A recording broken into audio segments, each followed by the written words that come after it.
Presented by Farah and Farah, exclusive injury law firm of the Jacksonville Jaguars. When it's game time, Farah doesn't flinch. He's Hacker. I like a good serial killer documentary. He hasn't taken the pounding that wide receivers take. It's just a pound job, and guys are tired towards that 4 minutes. And he doesn't shy away from opinion. I would be lying to you if I said I had not heard things. They're like a bad rash. You hear a lot of things. Some are true, some aren't. It's Hacker After Dark on 1010XL.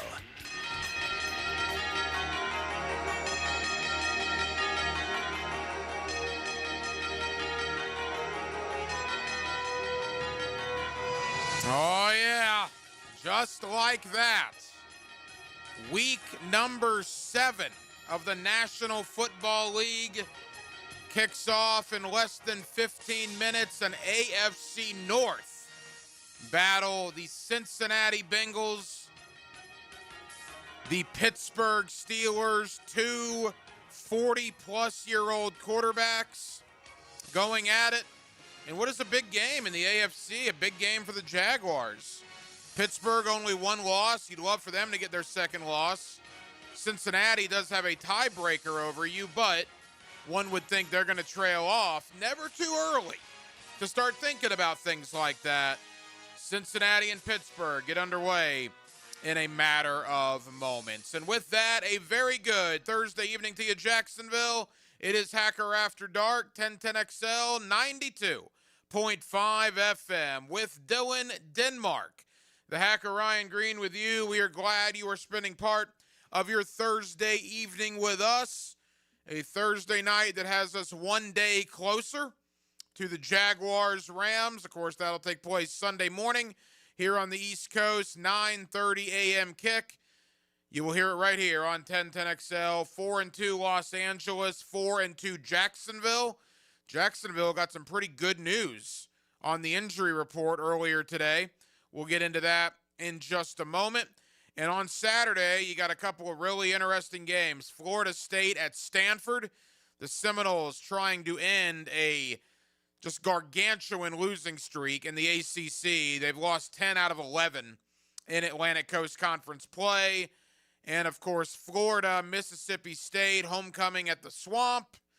What is the future of Billy Napier? Does it matter if he wins or loses? Is he gone Sunday regardless? So there is a ton to get into. We are with you till 10 o'clock tonight. And as always, we're happy you're spending part of your Thursday evening with us. Guest lineup tonight, it's all NFL. In hour number 1, my buddy Cecil Shorts, former wide receiver for the Jacksonville Jaguars. You get him every week here on Hacker After Dark. Cecil will join us in less than 20 minutes as we'll look at the Rams game on Sunday. I'll ask Cecil flat out, in his opinion, 7 years in the National Football League, 4 of which right here in Jacksonville, was Sunday's loss to Seattle a reality check for the Jaguars? Or was it a bad day at the office for the Jaguars? I think you'll find his answer interesting. Cecil Shorts joins me coming up here in less than 20 minutes. Also, Brock Vieira, Rams on SI. He is the beat writer for the LA Rams Sports Illustrated website, as we will get the Rams' perspective on this game Sunday. The status of Puka Nacua. What does it mean if Puka Nacua is not in the lineup? And again, he did not practice now for the second day in a row. It's probably not looking good for Nacua. We still don't have official word yet. But we'll get the Jaguars side of things and we'll get the Rams side of things here in hour number 1. Again, we're with you till 10 o'clock, Jacksonville. We'll keep you updated on the NLCS and the ALCS, both of which happening tonight. Mariners lead the ALCS 2-1. Dodgers lead the Brewers 2-0. In the NLCS, we got a tie ball game here between the Dodgers and the Brewers. Again, Dodgers up 2-1. Oh, the Dodgers are up 2-1. So the Dodgers looking to take a commanding lead in the series. We'll keep you updated. Again, the Dodgers could get a stranglehold on this series with a victory tonight out there at Chavez Ravine. Every night here on Hacker After Dark, we do kick it off with a big deal of the night and Dylan Denmark. Let's do that right now. Time now for the big deal of the night What's the big deal? What is the big deal? No big deal. It is a big deal. on Hacker After Dark. All right, final Hacker After Dark of the week. Of course, on Friday nights, Hacker After Dark turns into the Friday Night Lights postgame. Now, a little different this week because I will be on with Hayes Carline tomorrow, sitting in on the Frangie show from 4 o'clock until 6 o'clock.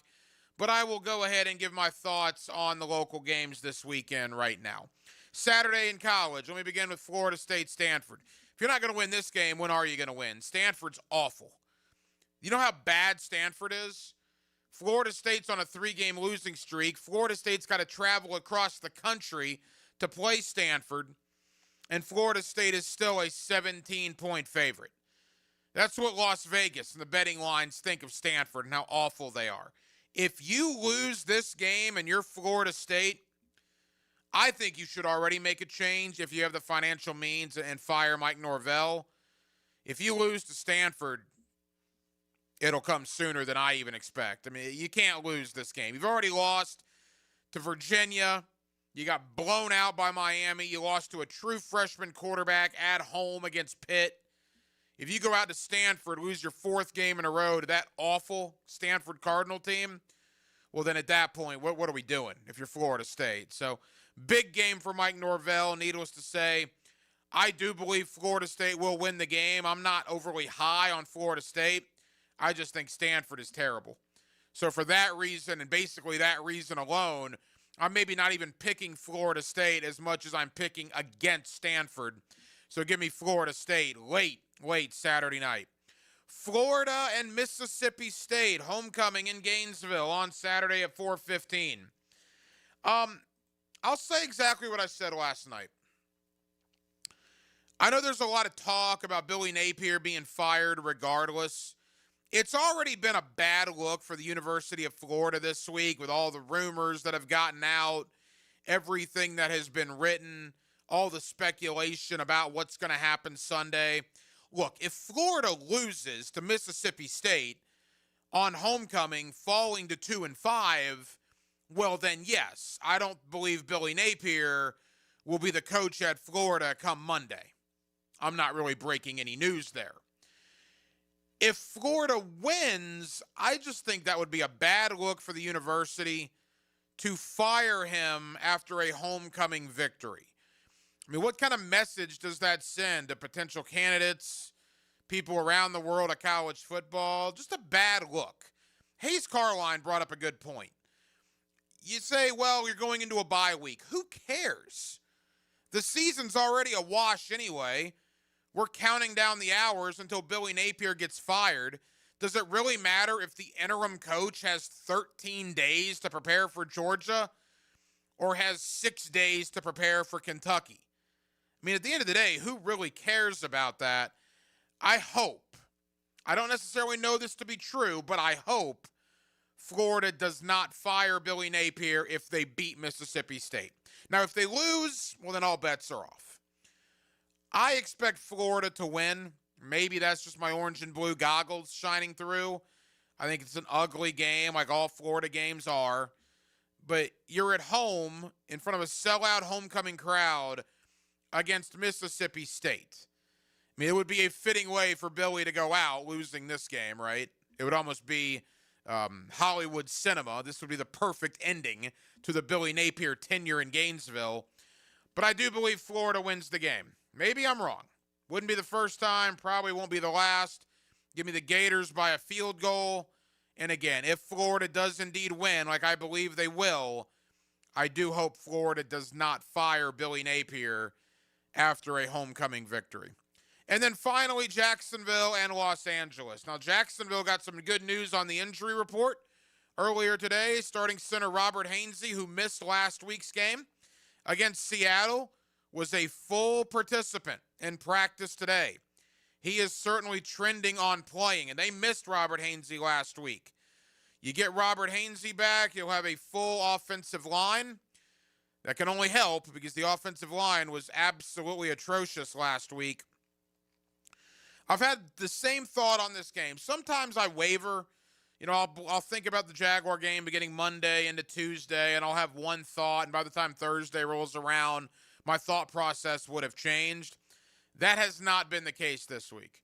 I pretty much think about this Rams-Jaguars game now what I thought about it, 72 hours ago back on Monday. I think the Rams are going to win the game.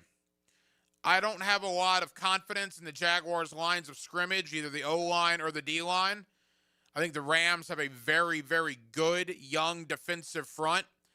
I think the Rams have a Hall of Fame quarterback in Matt Stafford. They're probably not going to have Puka Nacua, which is a big deal, but they still have Devontae Adams, Tyler Higbee. They'll have Tutu Atwell involved.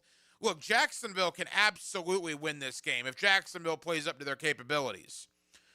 But you had a lot to fix from that Seattle game in a very short amount of time to do it. You've been over in London all week.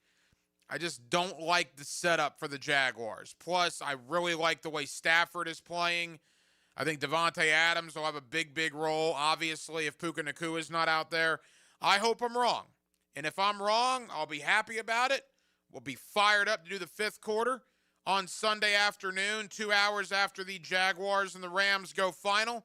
I will be ecstatic. We'll be at Front Runners Tap House, myself and Leon Searcy, and we'll have a heck of a good time. But I do think the Rams are going to ultimately get it done. Give me the Rams 27, Jacksonville 17. The Jaguars enter the bye 4-3, which, again, I would have taken a few weeks ago. I think, Denmark, you and I even talked about it going into Kansas City. We both said at 3-1, would you take 4-3 going into the bye? We both said yes, and said it very quickly. I think that's where it will ultimately end up. Give me the Rams by 10, and Jacksonville does indeed enter the bye next week with 4 wins and 3 losses. Let's preview that Jaguar-Rams game with a former Jacksonville Jaguar wide receiver, my buddy Cecil Shorts. You get him every week here on Hacker After Dark during the season. Let's talk about Travis Hunter's usage. Let's talk about that Seattle game. Was it a bad day at the office, or was it the beginning of a larger problem for the Jaguars moving forward? And then let's talk about the Rams. How much will they be affected by not having Puka Nacua? Former NFL wide receiver Cecil Shorts joins me next on a Thursday night here in Northeast Florida, and we're glad you got it right here with us. It's Hacker After Dark. Injuries on the playing field can affect a team's place in the standings. It's part of the game, though, rehab. Listen for the Farah and Farah Injury Update. Jacksonville, the official personal injury law firm of the Jacksonville Jaguars on 1010XL. Bueller, stay cooler with Bueller. Hey, pal, you look troubled. Is something bugging you? This friendship isn't all upside for me, Jason. People keep asking me stuff about you. They ask you about me? Is it really cooler with Bueller, they ask? So I say, totally. And they say, how do you mean that? And I say, he fixes air conditioners, which literally makes somebody cool. But he also has cool sunglasses and cool people and a cool family. And I try to make working at Bueller Air and Plumbing a really cool experience for our technicians and plumbers. We treat our people like gold, and they treat our homeowners the exact same way. Great. Well, now there's another cool thing I've got to remember. This is a lot of responsibility, Jason. Life can get hectic sometimes. If you don't take a moment to slow down and appreciate all the cool parts, you could miss it. Do people ask you about me at all? Weirdly, they do. Stay cooler with Bueller. Visit BuellerAir.com. Rick Ballou for Coy Dental. That's right, Carlson Dental is now Coy Dental. Dr. Lee has been practicing there for 9 years, has purchased the company. The Coy Dental team still has the same great dentists and staff.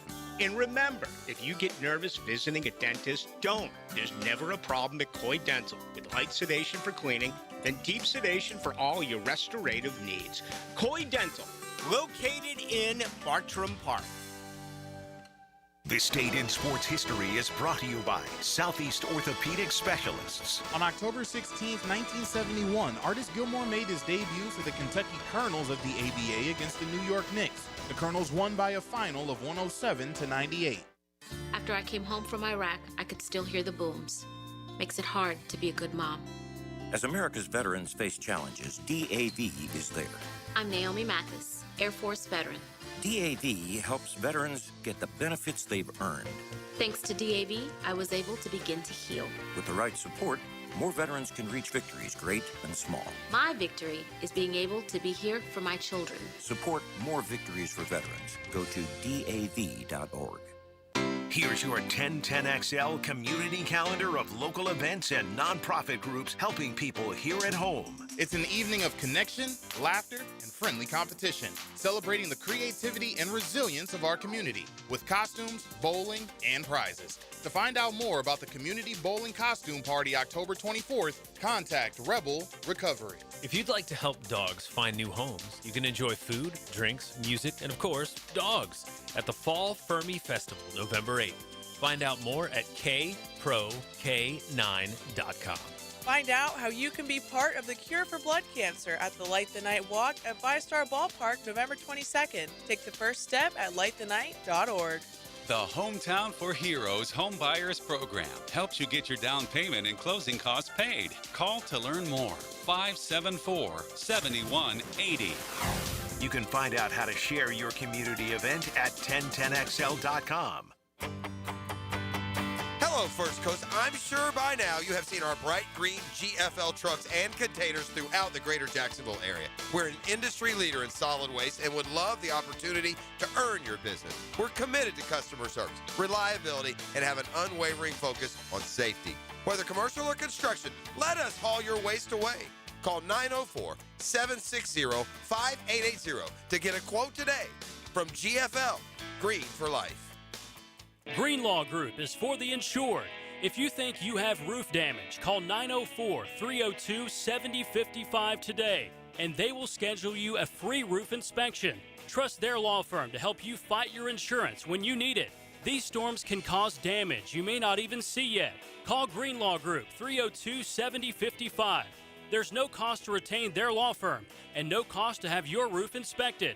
They only get paid if you win. Greenlaw Group, for the insured. 1010XL, presented by Farah and Farah, exclusive injury law firm of the Jacksonville Jaguars. Focused, fueled, fearless, Farah. Now, another great guest on the Checkmate Coatings phone line. Hello. Your floor's missing piece. Back here on 1010XL at 92.5 FM in the city of Jacksonville. We are glad you are with us. The Jaguars and the Rams, Sunday, 9:30 in the morning here on the East Coast. Of course, it'll be 2:30 over at Wembley Stadium in London, England. What a huge game for both teams, really. The Rams 4-2, the Jaguars 4-2. Both will have their bye weeks in Week 8, and both are certainly looking to go into those bye weeks on a very positive note. Let's preview Jacksonville and Los Angeles with a former Jaguar wide receiver, a man that spent 7 years in the National Football League, my buddy Cecil Shorts. We're lucky enough to have him every week here on Hacker After Dark. Cecil, how are you, man? I'm well, RG. I'm well. How about you? Cecil, we're good. We're trying to get over the Seattle game last week. I haven't spoke to you since Seattle came in here and beat Jacksonville, and a game that Jacksonville, quite frankly, was pretty bad in, right? They gave up 7 sacks. They had awful penalties. It was not a good performance, but it was an 8-point game there at the 3-minute mark of the fourth quarter. So I guess that's the silver lining. The Jaguars played terribly, but they were still in the game late. To me, I look at it, maybe I'm just an optimistic person, but coming off a huge Monday night win, playing on a Sunday, it's going to be a short week. You expected something, right? You expected I wouldn't say a fall, but you expected some struggles. You expected, kind of a slow start. You expected, even though it wasn't a slow start, I think it started decently well on offense. But you expected something to happen, like, all right, this is probably going to be a sluggish type of game. Because playing in a Monday night game and trying to prep for another good opponent coming in is a tough situation to be in. And I was encouraged because you were still in the game no matter what. You didn't play well. You didn't play your best, and you were still in the game with a very good team. So that tells me that you're on the right path. There's going to be games like this, right? You're not going to go 18-0, 17-0, whatever it is. But they showed me enough to make it seem like, to make me feel, okay, this team potentially can make a playoff run and be a division winner this year, that they tighten some things up. Because a lot of stuff they did on Sunday, was kind of uncharacteristic as far as a bunch of penalties. For the most part, they've been playing clean football. They've been getting after the ball on defense. Trevor hasn't been getting hit as much as previous years. So you've seen some improvement. It's just, all right, after that big Monday night win, there was a letdown in some areas. So now it's about regrouping, getting the mindset back together, and then getting back and get ready for a good LA team. Well, Jaguar fans, I love to hear that perspective, particularly from a guy like you who played so many years in the league, because I got to tell you, here locally, a lot of Jaguar fans have a lot of football PTSD from the past 15 or so years. And the thought here is, all right, was that a reality check on Sunday, or was that a bad day at the office? It sounds like you think that was just simply a bad day at the office. That's all it was, RG. It was a bad day at the office. I've seen enough out of the Jags this year to know they are, but they're going to be in the running for the division. They're going to be in the running for the playoffs. They're a better team than what we've seen in the past few recent seasons. So, to me, and again, you're in the game. You've had all these penalties. You give up 7 sacks.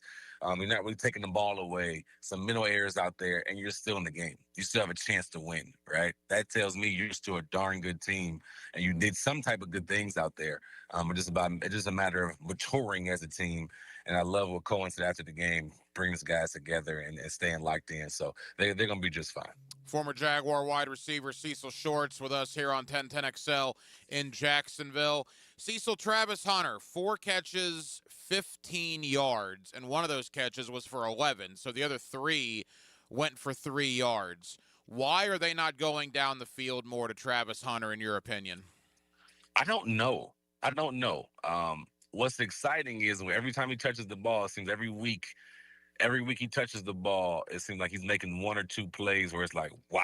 And you get this guy in space, it's like he's gonna make 1, 2, maybe 3 guys miss, can make an explosive play possibly. And I think they see that and they want to get him the ball quickly in space, right? But also, I think we saw it Monday night, one of his skill sets is going up and getting the ball. Is going up and making plays down the field. Like, he has the limber body, the lanky body, the flexibility to make incredible catches. Well, we need to see that going shots down the field. He shouldn't have 4 catches for whatever it was you said, 15 yards. That's inexcusable in my opinion. That's lack of creativity with him. Like, get him to run routes down the field. And to me, like, if he cannot, and I'm being honest with you, I'm not even sure now what side he's better on, because every time I see him touch the ball, make a play, I'm like, dang, I want him on that side. I see him on defense and his technique against Xavier Worthy, I'm like, dang, I want him on that side. So he's so talented, but you have to go down the field with him. You have to use him on crossing routes. You still can give him the short passes here and there, but he's too good of a playmaker for you to only do certain things with him, right? And I think Liam's going to fix that moving forward, because he's too good to have 4 catches, 15 yards. If it's 4 catches, it needs to be 60 yards, 75 yards, 55 yards. It should be going down the field, right? And as you're going down the field, you can create space. So you can have pick routes for him. You can go, if he's in the slot, motion him to the slot, have him do a crossing route, going from one side of the field to the other behind the linebackers in different zone defenses, right? There's ways to get him going, to find space and create space, of course, on screens and stuff, but there's other ways to find ways to get your guy in space, and get the ball in his hands, because he's a playmaker, RG. When he touches that rock, it's fun, it's exciting to see, and it gets the crowd going. It seems like when he touches the ball or he makes a play, it seems like it just gets everybody excited and hyped up that this is why we drafted him so high, this is why we made the trade so high. But they have to figure out ways to get him the ball going down the field or moving down the field. Yeah, there's no doubt. And look, Brian Thomas Jr., even though he had a key 3rd down drop, he had his best game of the year last week in the loss to Seattle. Potentially defenses will have to start maybe putting 2 guys on BTJ, which might open things up for Travis Hunter and De'Ami Brown a little bit more in this offense. A couple of more for former Jaguar wide receiver Cecil Shorts. Cecil, you know as well as anybody, man, the offense is only as good as the offensive line. And the puzzling thing is, like you said, the offensive line had been good up until last week. And let's not sugarcoat it. They were terrible last week. There were a couple of videos circulating of Walker Little, my gracious, just getting ragdolled by a backup Seattle linebacker, all right? I mean, that's a problem when your starting left tackle is getting pushed out of the way like he's not even there. I've been saying all week, I hope there's a lot of mirrors over there at the Grove in London because they need to look in the mirror. The offensive line does. They need to figure out what went wrong against Seattle because that simply cannot happen again. And it's a scary thought knowing Jared Verse and that Rams defense is coming after you on Sunday.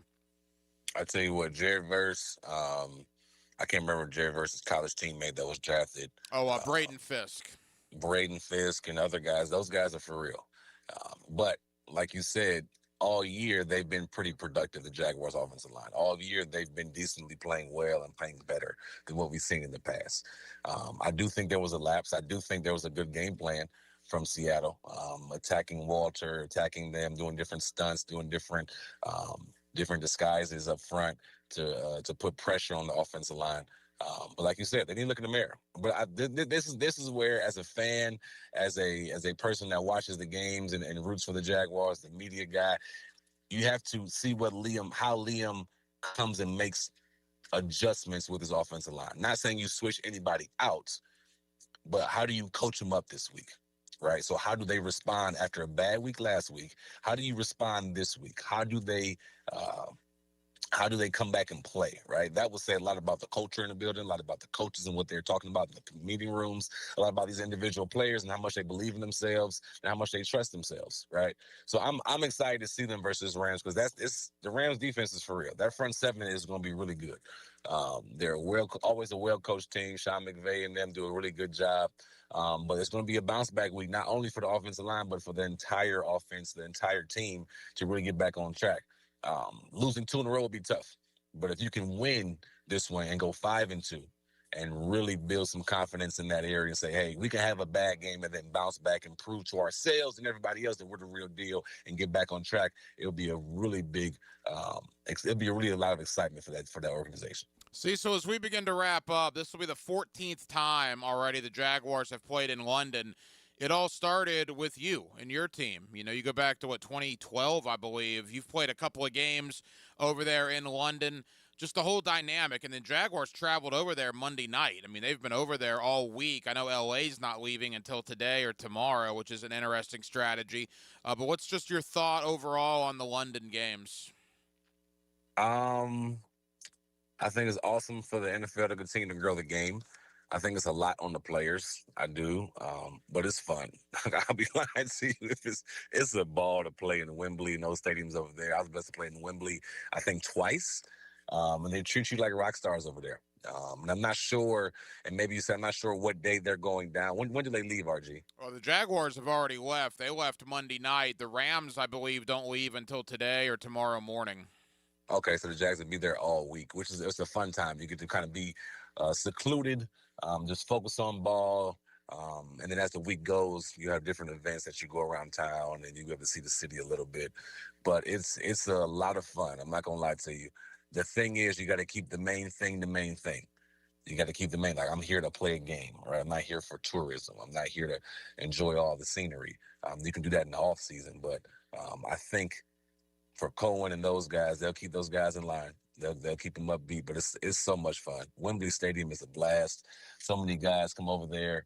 So many fans come over there with tons of different jerseys on, but they treat everybody like rock stars. They literally love you when you're over there. And just, it seems like the Jags are the home team. No matter over any other NFL team, they're the home team over there. So it's going to be fun and exciting to see. All right, Cecil, let's talk about this game in our final moments. Puka Nacua, his status very in the air, very much in doubt probably, it looks like. At least that's the way it's trending. If the Rams don't have Puka Nacua, I mean, that's a gigantic deal, correct?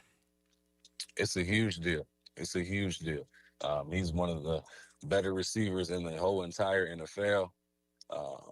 He's a playmaker. He's been making play after play after play. I think he was leading the league in catches at one point. And he's a special guy. He's a special guy. And if he can not play and take some pressure off that defense, but you still got to deal with Davante Adams.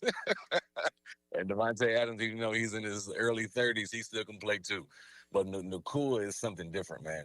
His amount of volume and the motions and the shifts and his ability after the catch and his toughness that he has to get open and make the tough catch. He's a special receiver. And they did a heck of a job finding him and continuing to develop him and believe in him. And I don't know how Sean McVay and the Rams do, but they always find a way to get a receiver in there, give him tons of targets, and get some production out of him. So him being out would be huge for the Jaguars, but don't forget Devontae Adams still is Devontae Adams. And Devontae Adams has carved up the Jaguars in the past. Cecil, final question, 60 seconds. Your other former team, the Texans, go to Seattle on Monday night. Certainly a lot of interested viewers here in Jacksonville about that game. Boy, that's tough, right? At 10 o'clock East Coast, 9 o'clock Central kick on Monday night up in Seattle for C.J. Stroud and the Texans. Yeah, I hate the time frame for them. That's going to be incredibly tough.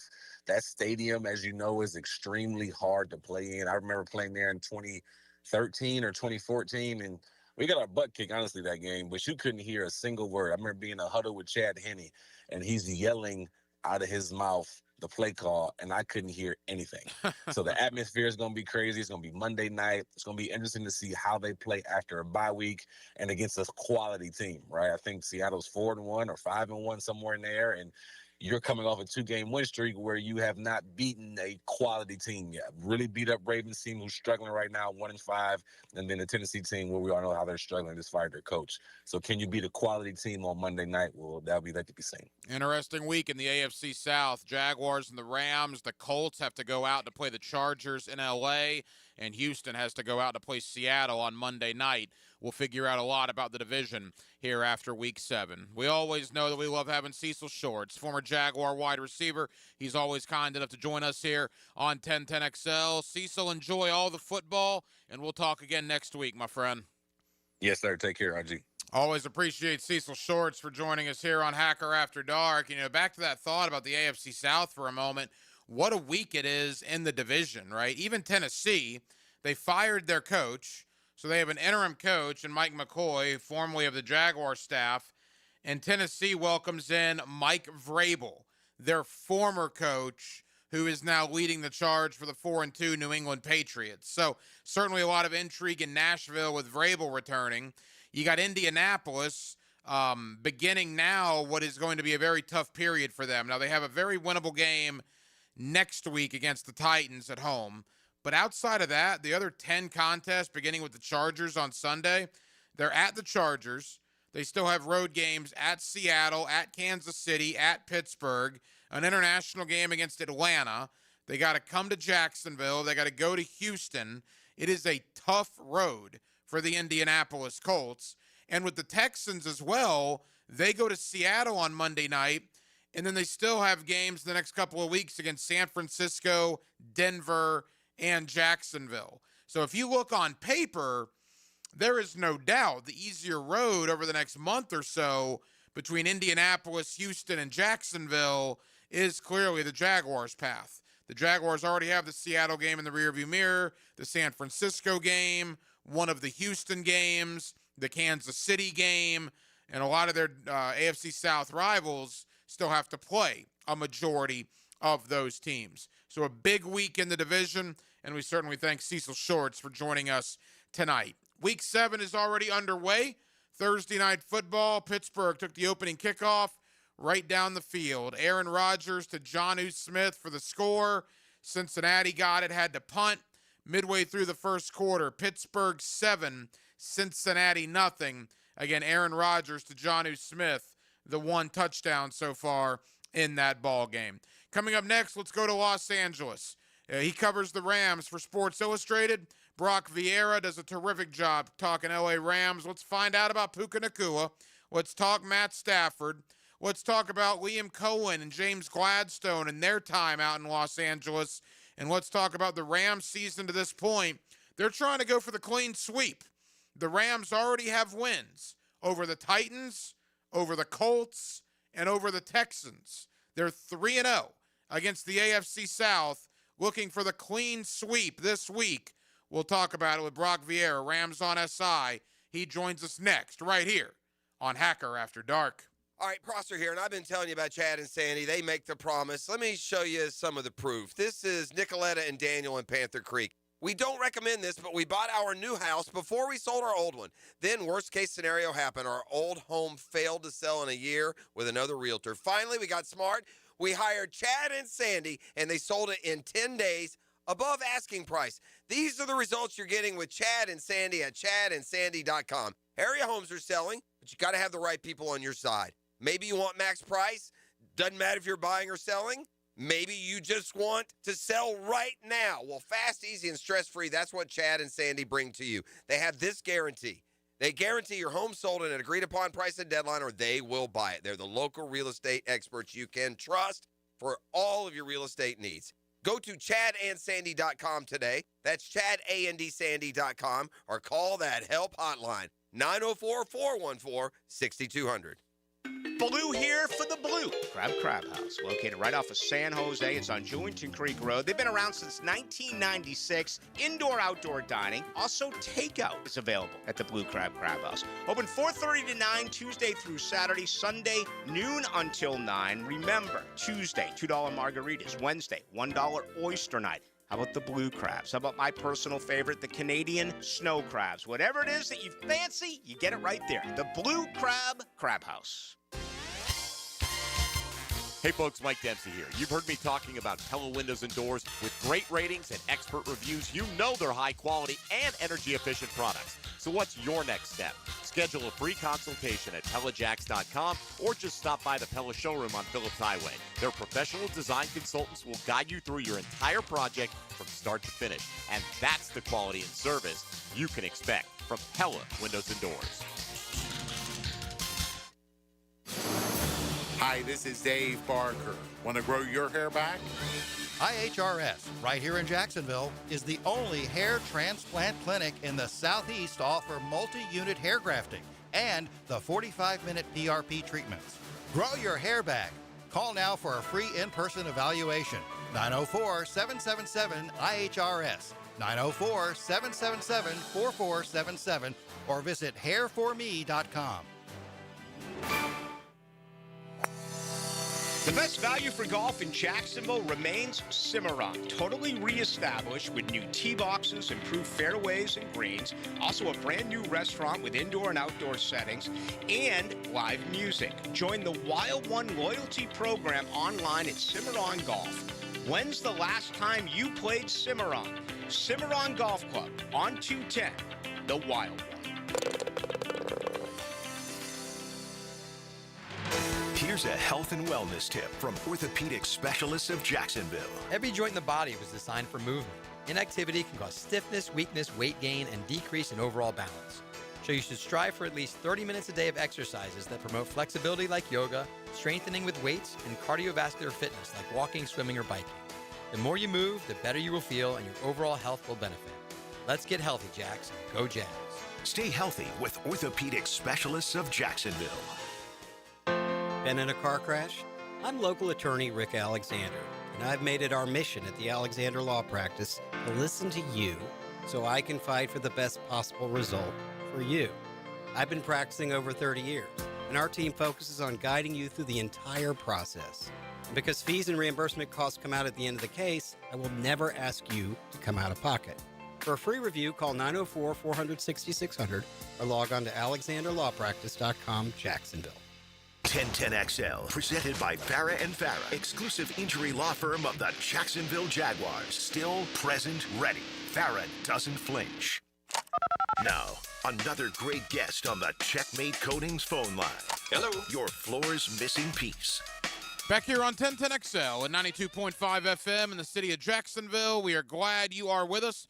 The Jaguars and the Rams, Sunday, 9:30 here on the East Coast. Of course, you'll hear the game right here on 1010XL. It's a pretty good one for London. The 4-2 Rams, the 4-2 Jaguars, and one of the better games of Week 7's National Football League slate. Let's talk about these LA Rams. Let's talk about the health status of Puka Nacua, and let's do that with Brock Vieira, one of our guys when it comes to covering the LA Rams, and Brock's always kind enough to join us here on 1010XL. Brock, how we doing?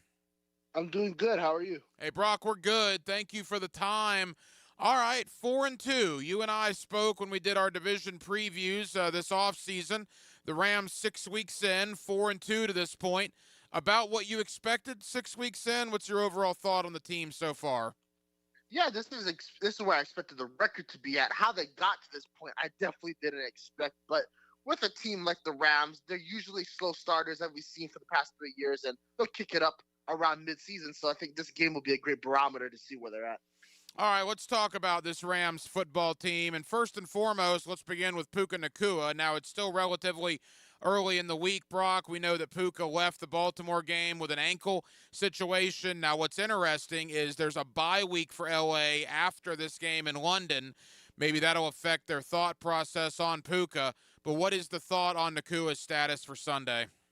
So he'll be day-to-day, and his status is uncertain.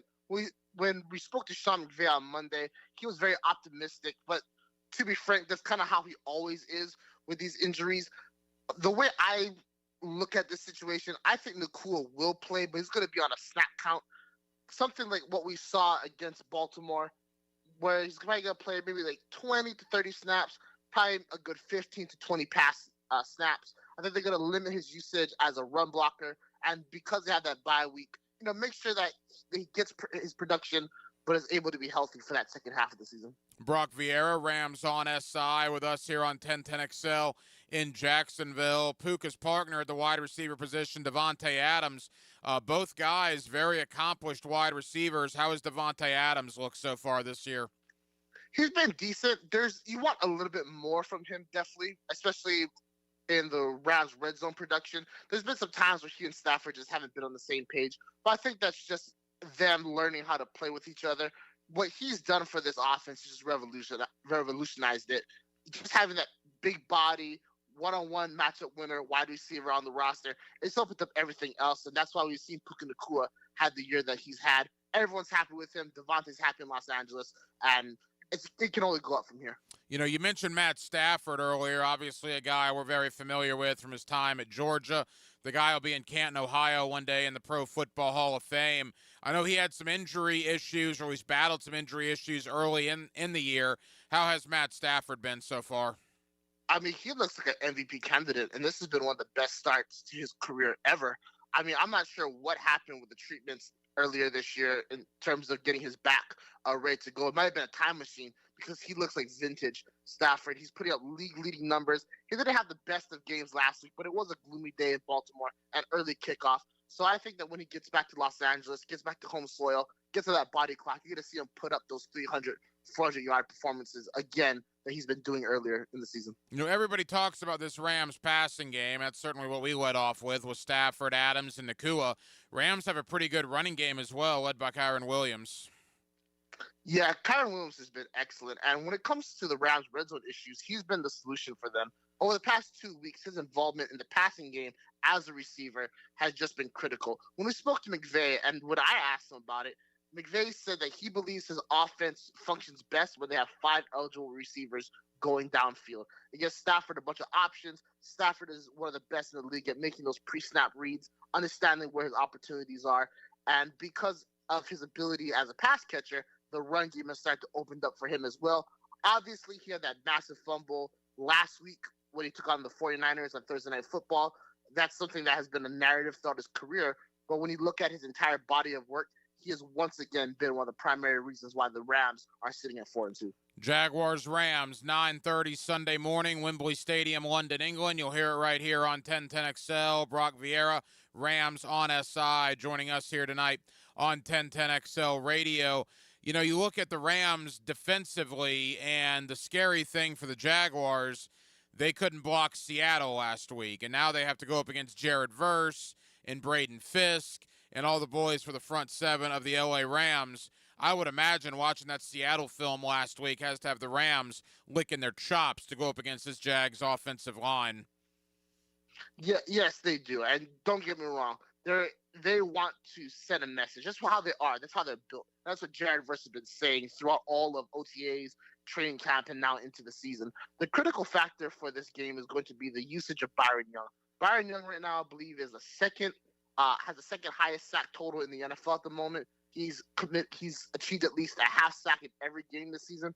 In fact, dating back to last season, he currently owns the franchise record for most consecutive games where he recorded at least half a sack. So they have so many different tools. They have the rookie Josiah Stewart as well. For Jacksonville, it's going to be all about the mental. Chris Shula, the Rams defensive coordinator, loves to throw a bunch of different looks, different rush packages, loves to bring pressure from a bunch of different angles. So it's going to be up to the offensive line to give Trevor Lawrence that time based on all those different looks. And it's going to be up to Lawrence himself to be able to kind of dissect what the defense is presenting. A little bit of a fun fact I want to share.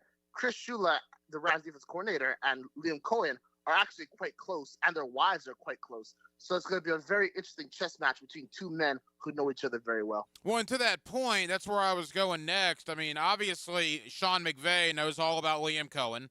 Liam Cohen knows all about Sean McVay. I'm not sure outside of McVay and Les Snead if there's a guy that knows the Rams roster better than James Gladstone, the current Jaguar general manager. And with that being said, Les Snead knows exactly the type of player that James Gladstone likes. So the dynamic between the GMs and the coaching staff is really an interesting one on Sunday. It really is. I mean, it's almost a battle of futures past in a way when you look at the head coach and the GM. I mean, I look at James Gladstone at what a young, phenomenal executive in this league. Not only was he able to pull off Travis Hunter trade and rebuild this Jaguars, just a team in virtually one offseason, but then you look at the culture that they're establishing. I mean, Devin Lloyd, unfortunately, he won't play, but he goes from being a guy that everyone's considering a bust to a guy who's in the running for Defensive Player of the Year. And that's the kind of things that they do. They brought in, of course, Cody Schrader off the Rams practice squad in this season. They essentially stole Bashal Tutin from the Rams in the draft. Of course, Gladstone going and grabbing him before the Rams could make that selection. The Rams would eventually draft Jarquez Hunter out of Auburn. And then when you look at the coaching staff, that 2022 season for both McVay and Cohen was defining for them when they had to suffer all those defeats after the Super Bowl. Cohen, of course, went back to college, refound himself, and is now a phenomenal coach. McVay was considering stepping away. He had to find himself again.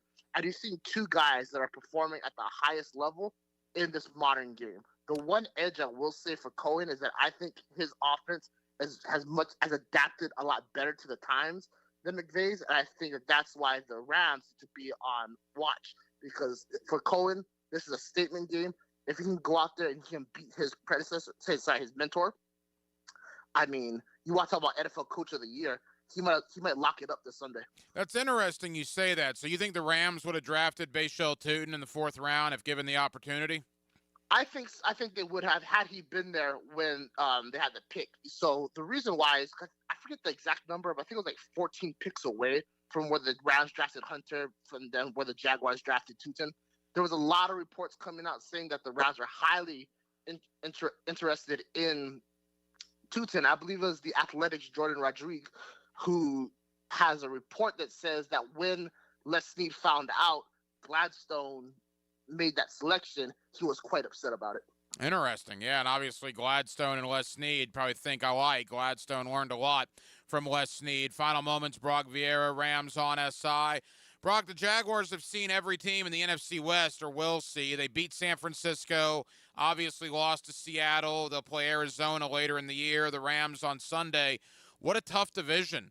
I mean, if you're LA, even though this is a non-conference game, big game for LA regardless, because you got to keep pace with both San Francisco and Seattle in what may be the toughest division in the National Football League.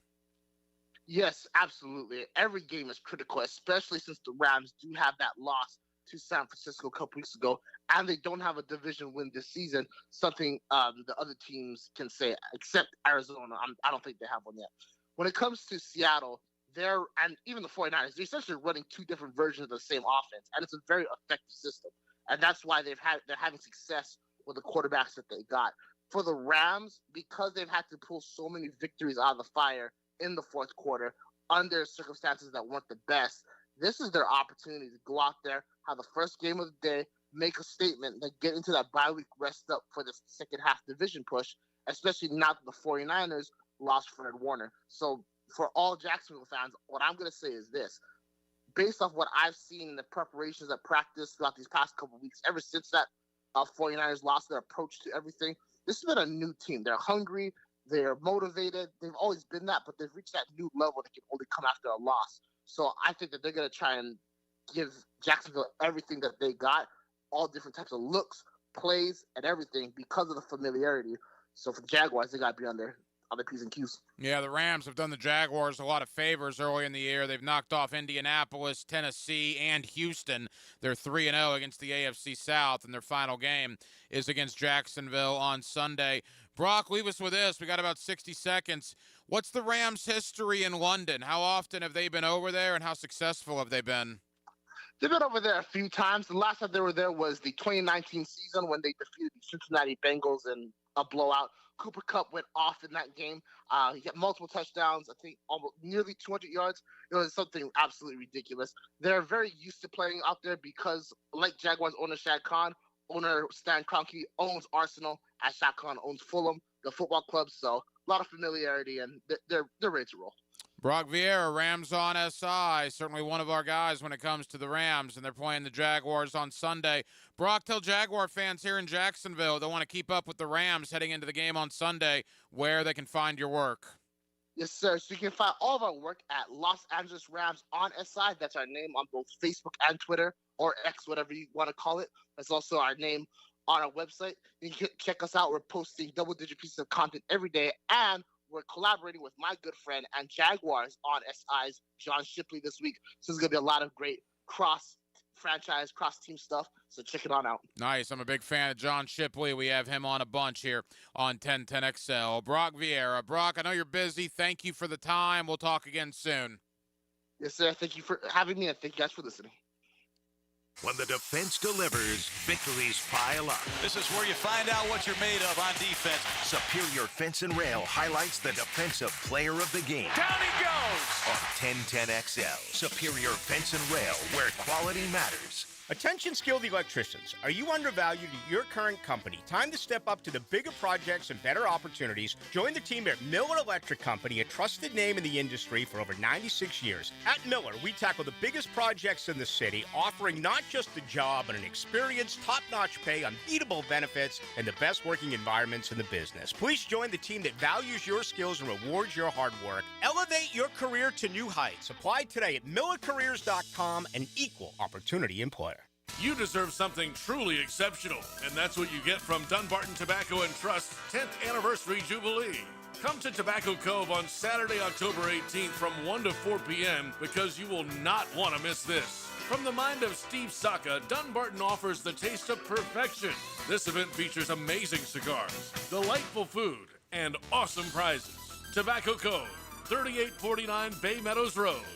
More than a cigar store, it's an experience. Dr. Kevin Murphy with Southeast Orthopedic Specialist, congratulating our Scholar Athlete of the Week. Michaela Log, a senior swimmer, soccer, and lacrosse player at Fletcher High. Michaela is a member of the National Honor Society, an officer in Interact, and will attend the University of North Florida. Hey, Hickett here. This episode is brought to you by Prize Picks. You and I make decisions every day, but on Prize Picks, being right can get you paid. Don't miss any of the excitement this football season on Prize Picks. Man, it's good to be right. Prize Picks is the best way to win cash on any of our football teams this football season. Think about it, man. Prize Picks is the only app that offers stacks, meaning you can pick the same player up to 3 times in the same lineup. Want to pick more on Josh Allen's pass yards, rush yards, and touchdowns? Now you can pick all of them in the same lineup only on Prize Picks. You know how to play it. Just pick more or less on at least 2 player stats. If you get your picks right, you cash in. Download the Prize Pick app today.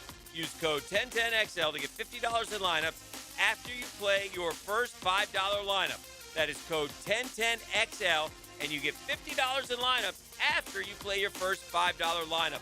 It's Prize Picks, man. Have a lot of fun this football season. Prize Picks, it's good to be right.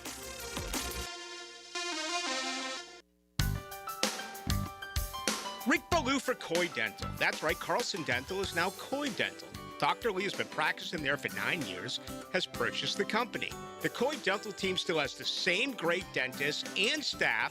And remember, if you get nervous visiting a dentist, don't. There's never a problem at Coy Dental, with light sedation for cleaning and deep sedation for all your restorative needs.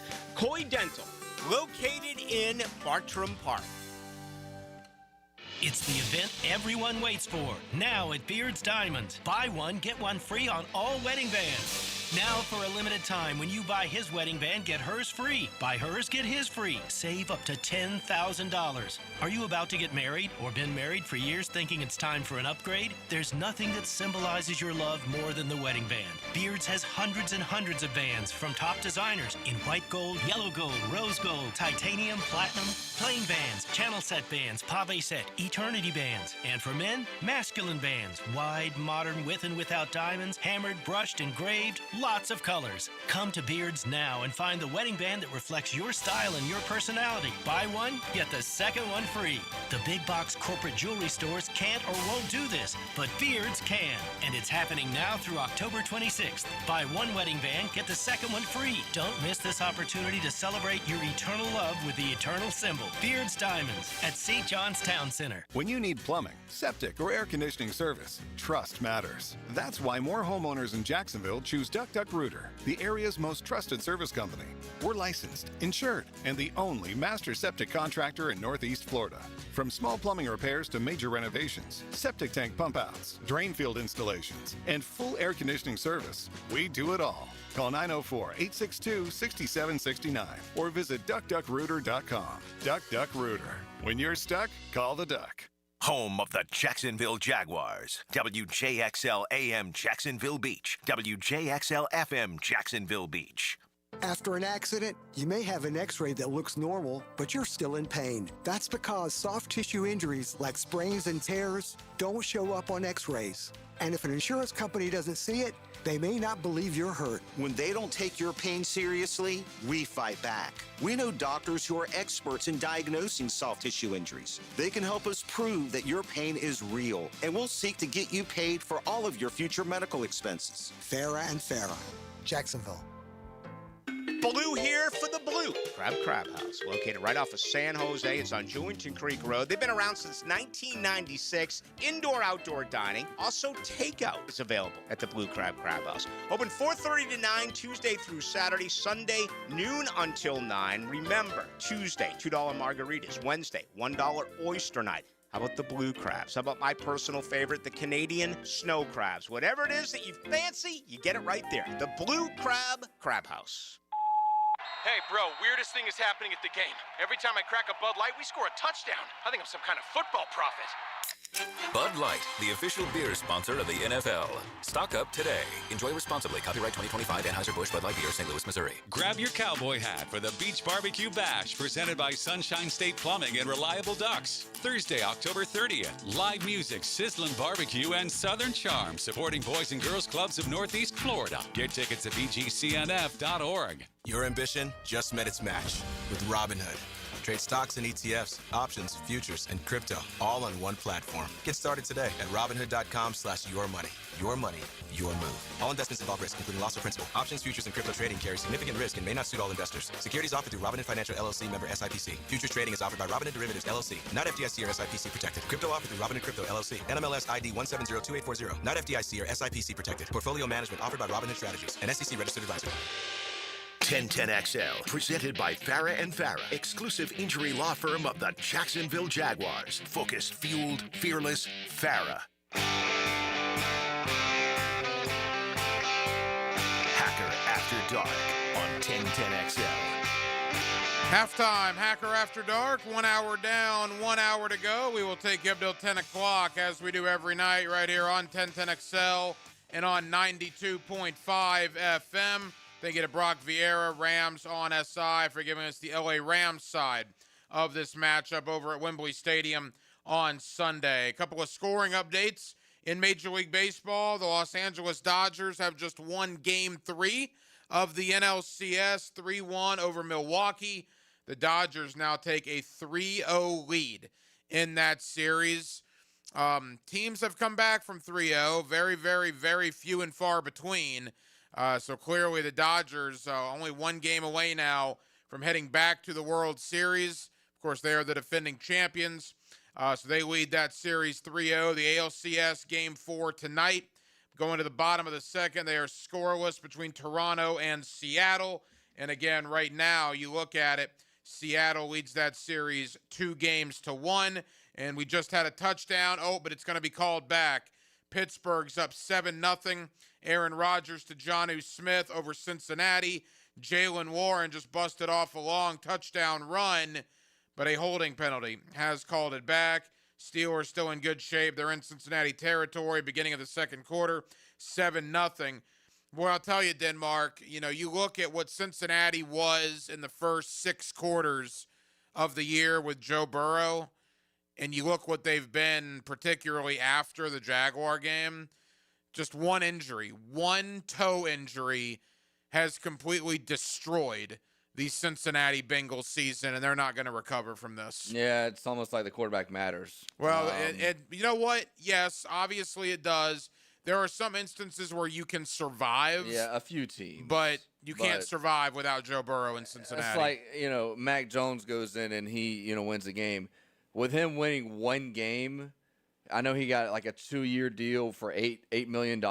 He earned those $8 million with that one game. If you're a backup quarterback and you win a game, you've earned your salary. And if you win more games than one, you've overdone your contract. I mean, the quarterback position is the most important, and there's times where you can put a Band-Aid on it with your backup quarterback, but if you're missing your quarterback for more than 3 months, your season's done. Again, a really good slate of NFL games that kicks off tonight. You got Detroit and Tampa on Monday Night Football. What a good one that'll be. In the AFC South, you got Houston at Seattle on Monday night. You got the 5-1 Colts going out to L.A. to play the Chargers. Of course, you have Mike Vrabel returning to Nashville as the Patriots visit the Tennessee Titans. And then at Wembley Stadium on Sunday, Jaguars-Rams. I told you guys in hour number 1, I'm going to take L.A. I've thought it was going to be L.A. the entire week. Hope I'm wrong. Again, wouldn't be the first time. Probably won't be the last. Hope I'm wrong. Hope we're celebrating like nobody's business at the 5th quarter. By the way, live from Front Runners Tap House there near the intersection of Phillips and Emerson. So I do expect the Rams to win the game. Denmark, what about you? Where have you been on this game? What are your thoughts going into Wembley on Sunday? I lean Rams, low-scoring game. I think the Rams probably win by 2 or 3. I just think their D-line's a little too much. I'm not like everybody where everybody's been over-emotional and they think it's the same old Jags. I mean, Seattle's D-line's good, and the Rams' D-line's probably a little better than the Rams' D-line's a little better than the Seahawks. But I think it's going to be a low-scoring game. It'd be like the first team to like 20-21 wins the game. Yeah, my biggest issue with the Seattle game with the offensive line is they had allowed like 8 sacks the entire year. They allowed 7 to Seattle. It was a disaster of a performance. And look, you probably get Robert Hainsey back, which is a big, big deal. Jaguars starting center Robert Hainsey, who missed that Seattle game with a hamstring, was limited in practice yesterday, was a full participant in practice today. So it certainly appears trending in the direction that Robert Hainsey will be back in there on Sunday, which could be a big deal for the Jaguars. I do expect a competitive game, but again, I think LA is going to win it in the 4th quarter. More on the Jaguars coming up in just a bit. We will shift gears to college football coming up in less than 15 minutes. My buddy Brent Beard, you see him locally on First Coast News. You also get him weekly right here on Hacker After Dark. Now, I sat in on the Frangie show earlier with Hayes Carline, and we were talking about possible replacements for Billy Napier when he gets fired. It's no matter an issue of if, it's when, at least in my opinion. And we brought up Curt Cignetti. Well, about an hour after we signed off of that show, Curt Cignetti becomes the 3rd highest paid coach in college football. He gets paid. Real quick, Denmark, $11.6 million a year is what Indiana just signed Cignetti to annually for the next 8 years. He's the 3rd highest paid coach in college football. Do you know who the top 2 are? Kirby's probably 1 or 2. Kirby's number 1. And then, hang on. It's either going to be an SEC or a Big Ten school. I'll say Steve Sarkisian, but that's probably not right. That's not bad. Ryan Day.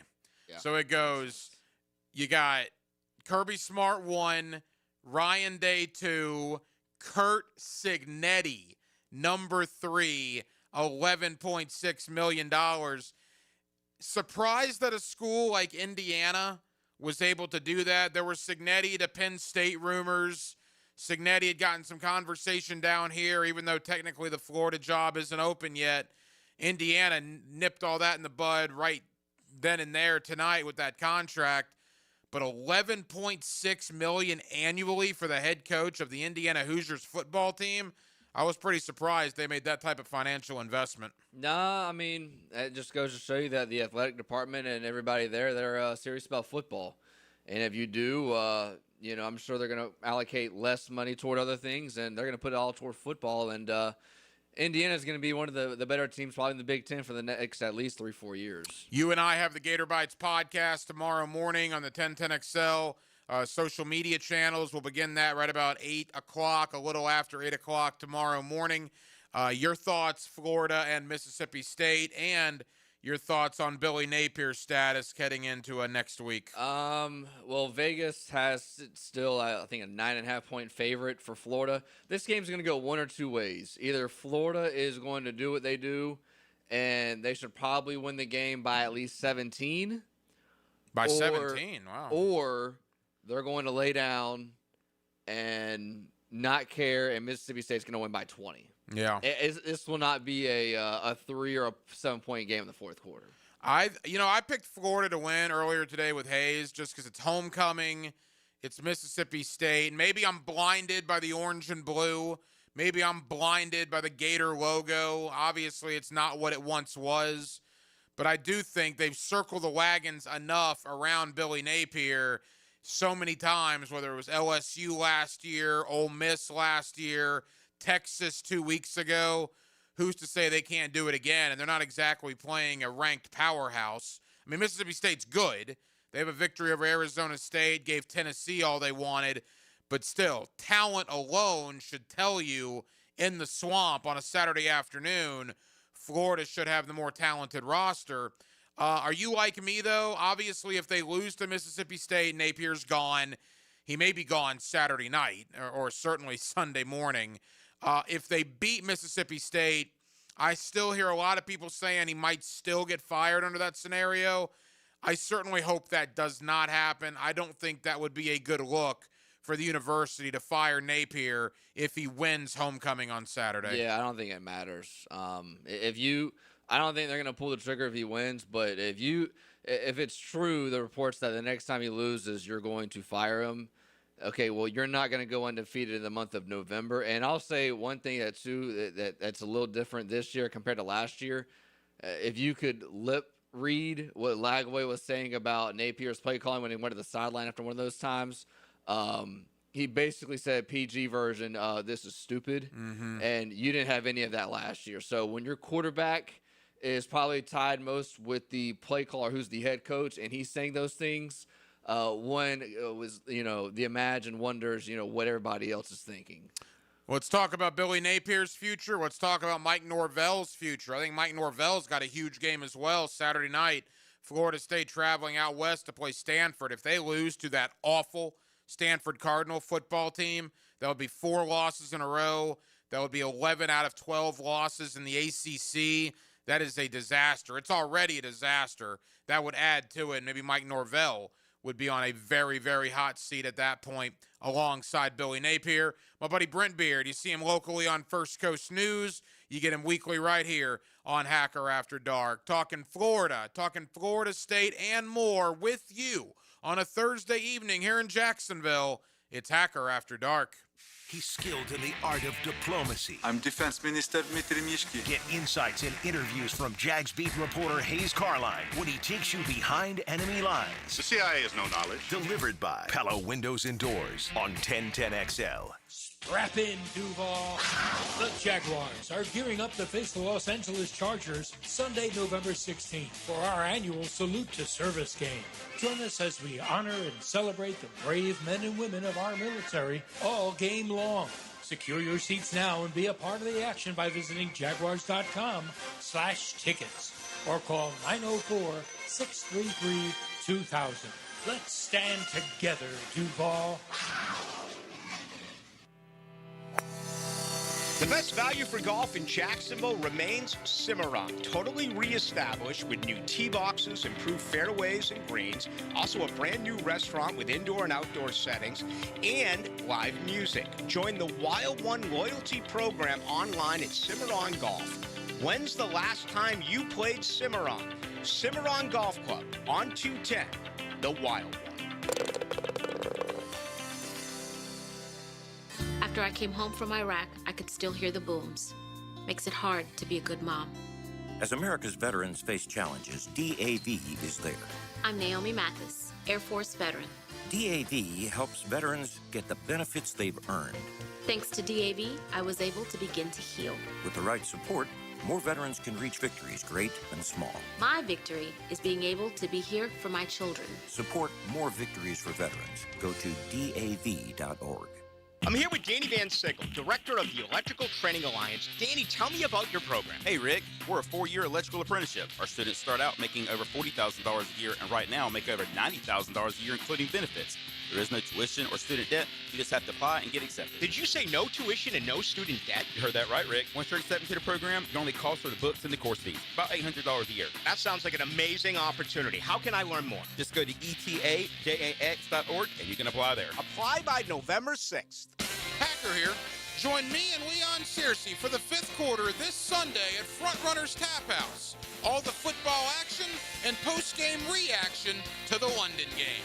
This Sunday at Front Runners Tap House.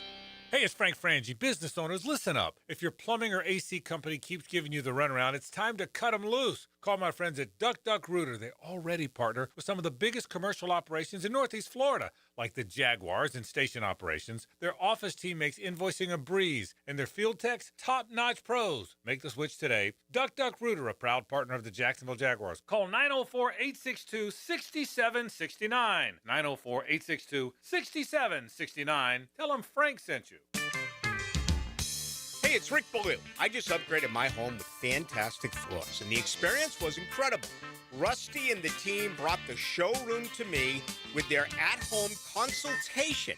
The whole process was simple, the installation was top-notch, and the results, absolutely fantastic. Take it from me. Don't wait. Visit fanfloors.com and schedule your at-home consultation today.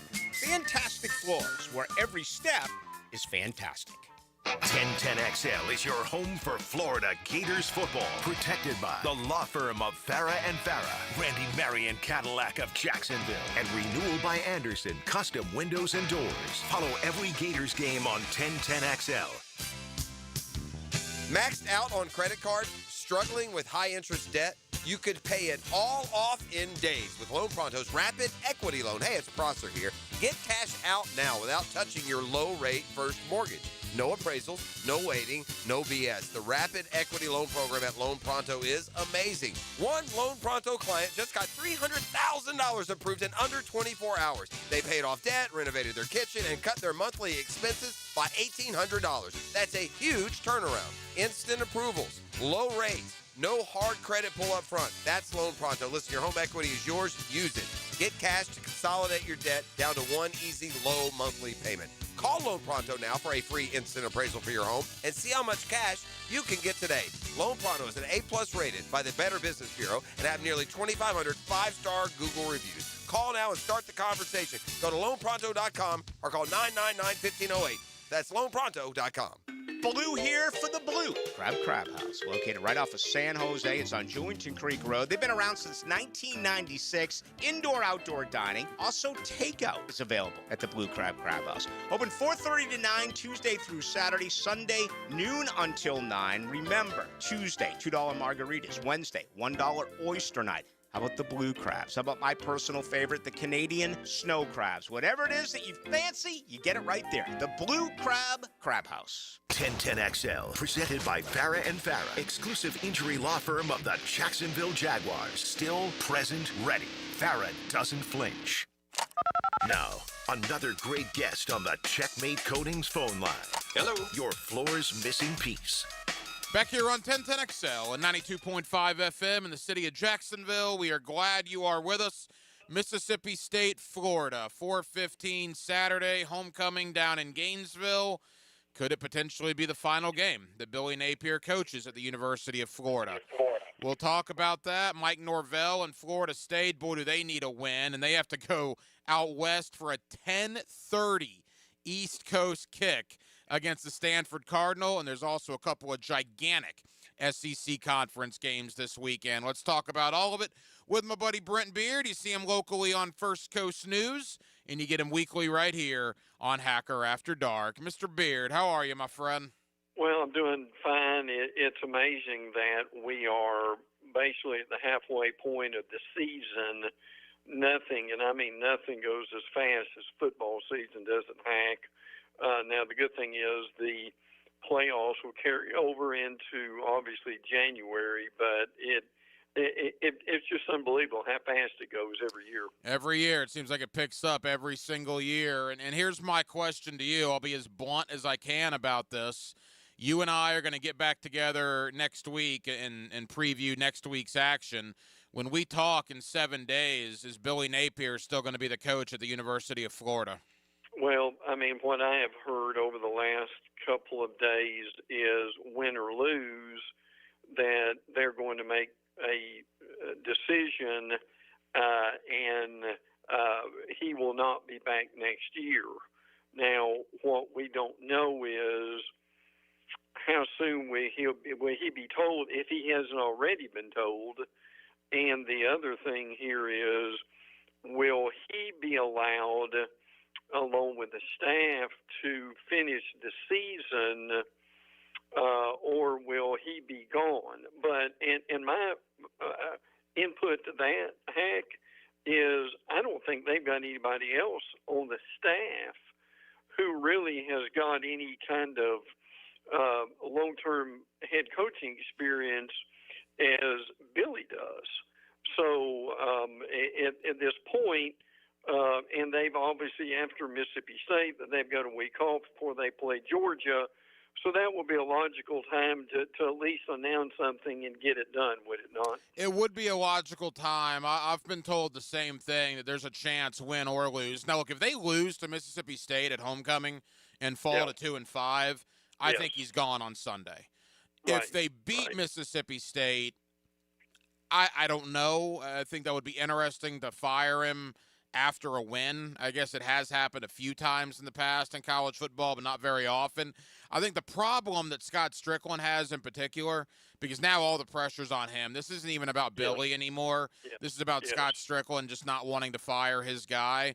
Is Penn State firing Franklin is a bad look for Scott Strickland, because now Gator fans are saying, wait a minute, that guy was in the playoff last year. Penn State saw a problem, and now he's gone 8-9 months later. What are you doing keeping Napier around as long as you've kept him around?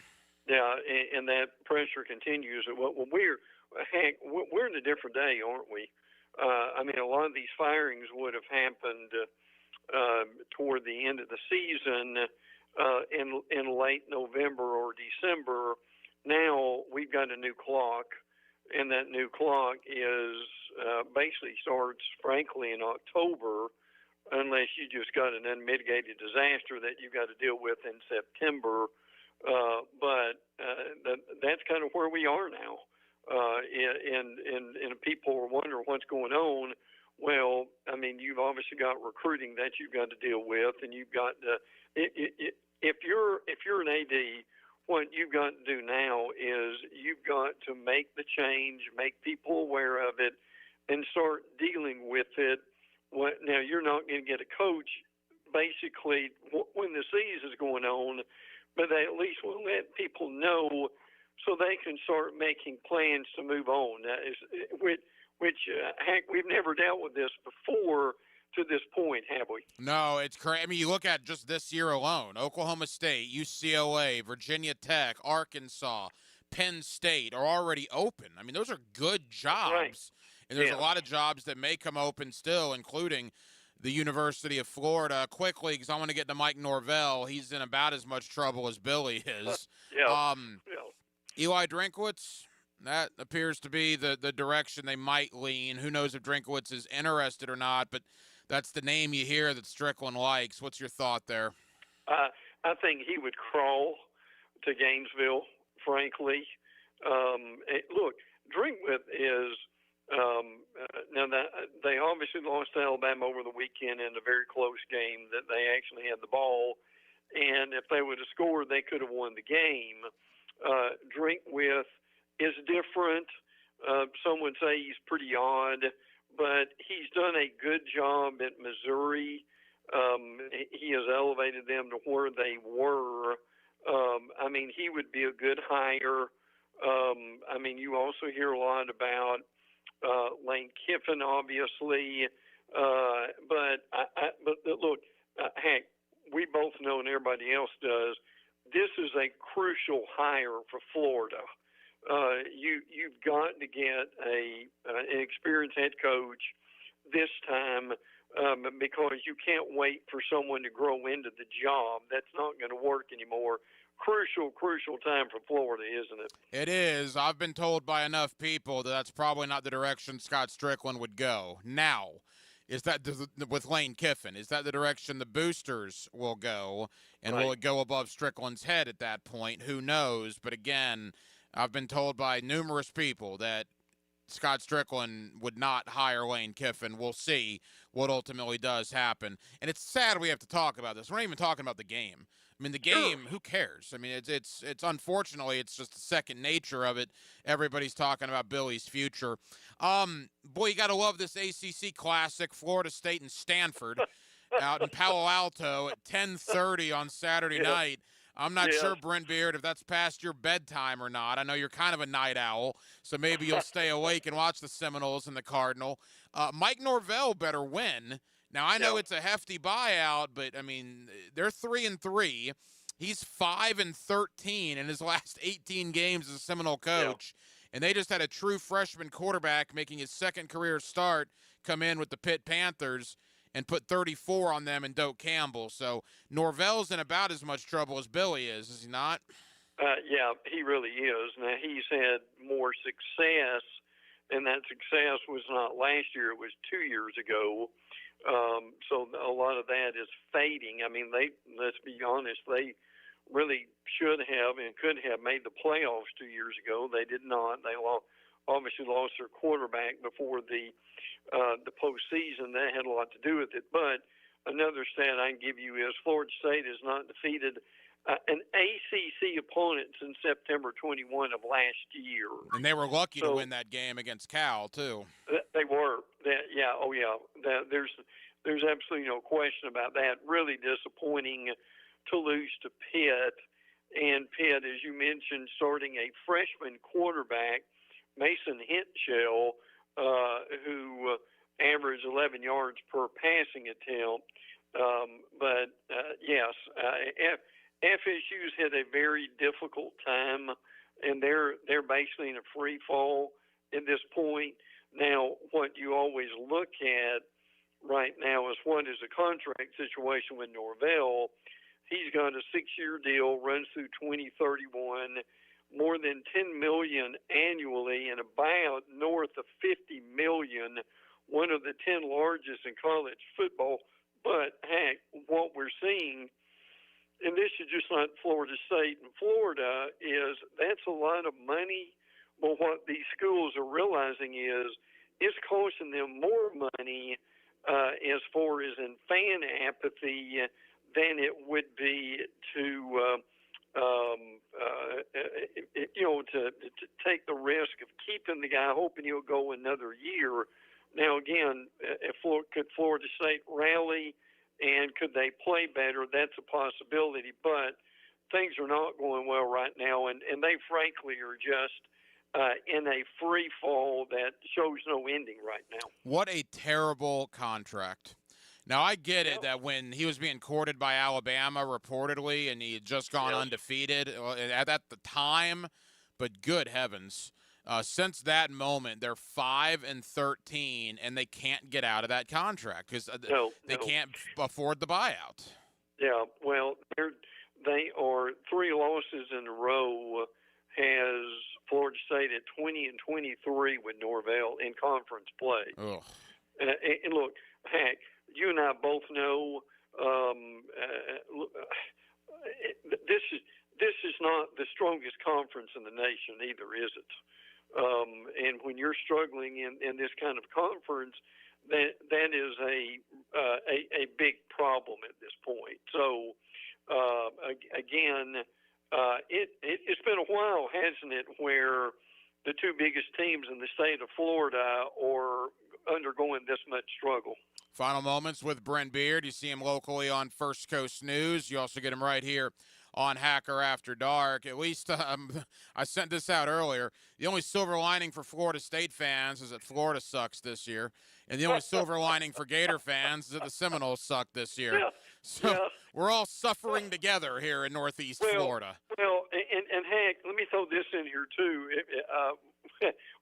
And I know people will shake their head with this, but not only are they struggling, but one of the teams they hate the most, the Miami Hurricanes, or in the top 5, if not the top 3, and heck, you could make the argument that there's still a lot of talk about South Florida even making the playoffs possibly. So not only so there's nothing there to make FSU and Florida fans very happy, is it? No, and Miami gave both of them the beating already, and we're still in the middle portion of October. All right, quickly, we got about 2 minutes. Great SEC slate. We don't have time to get into all of them, but clearly the two biggest games, Ole Miss and Georgia, and then it's the third Saturday in October, so Tennessee, Alabama, they headline what should be a terrific Saturday of SEC football. Yeah, there's no doubt about that. And look, the other reality for Georgia and Ole Miss, Georgia cannot do, can they, Hack, what they did against Auburn, which is basically not show up until the last 2 minutes of the first half. And now, give them credit, they won the game over an Auburn team that's really struggling. But with Ole Miss and what they can do, and the Trinidad kid at quarterback, and Ole Miss are better defensively than they're given credit for, frankly, particularly for Georgia. They can't afford to fall behind 2 touchdowns early on against Ole Miss and trying to catch up the entire game, can they? No, they can. That's certainly a good one between Ole Miss and Georgia. And then Tennessee, Alabama. You know, people started forgetting about Tennessee after they lost that game to the Dogs. Very quietly, Tennessee just going about their business. They haven't been the prettiest team, but they're in the top, 12 in America. Yeah. And they have a real opportunity in Tuscaloosa on Saturday night. Yeah, they do. I mean, basically that game is whoever the home team is as of late.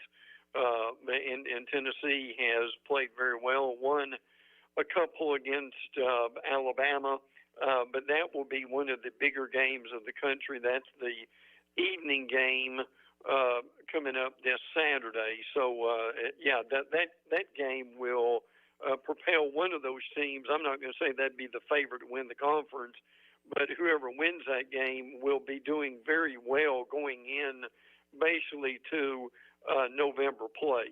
I also love Vanderbilt LSU at high noon. Absolutely. That's a really good game, too. It's going to be a great Saturday.